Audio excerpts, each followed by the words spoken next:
എന്ന് പറഞ്ഞവർ ഇന്നത്തെ ലേഖനഭാഗത്തിൽ വിശുദ്ധ യോഹന്നാൻ എഴുതിയ 1-ാം ലേഖനത്തിലുള്ള വായനകളാണ് നമ്മൾ വായിച്ചു കേട്ടത്. ഇവിടെ മനോഹരമായിട്ടുള്ള വാക്കുകളാൽ യോഹന്നാൻ സ്ലീഹ നമ്മളോട് പറയുകയാണ്, നമ്മളുടെ ഹൃദയം നമ്മെ കുറ്റപ്പെടുത്തുന്നെങ്കിൽ തന്നെ ദൈവം നമ്മുടെ ഹൃദയത്തേക്കാൾ വലിയവനും എല്ലാം അറിയുന്നവനുമായതുകൊണ്ട് അവിടുത്തെ സന്നിധിയിൽ നമ്മൾ സമാധാനം കണ്ടെത്തുമെന്ന് പറയുകയാണ്. വളരെ മനോഹരമായിട്ടുള്ളൊരു വചനമാണ്. കാരണം ഇന്ന് നമ്മൾ ഈ വചനം കേൾക്കുമ്പോൾ തന്നെ അനേകം പേര് ഇങ്ങനെ ഒരു നിരാശയിലൊക്കെ ആയിരിക്കും. ചിലരെങ്കിലും മനസ്സിൽ ചില മുറിവുകൾ കാരണം, ചില ജീവിതത്തിൽ ചില കാര്യങ്ങൾ സംഭവിച്ചത് കാരണം ഹൃദയം പോലും നമ്മളെ കുറ്റപ്പെടുത്തുന്ന രീതിയിൽ നിരാശ ബാധിച്ചിട്ടുള്ള ചിലരെങ്കിലും ഉണ്ടായിരിക്കും.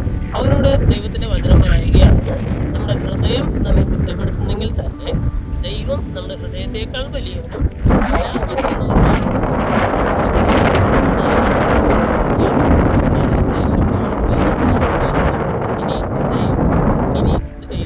നമ്മെ കുറ്റപ്പെടുത്തുന്നില്ലെങ്കിൽ അവിടുത്തെ സന്നിധിയിൽ നമുക്ക് ആത്മധൈര്യമുണ്ട് എന്ന് പറയുകയാണ്.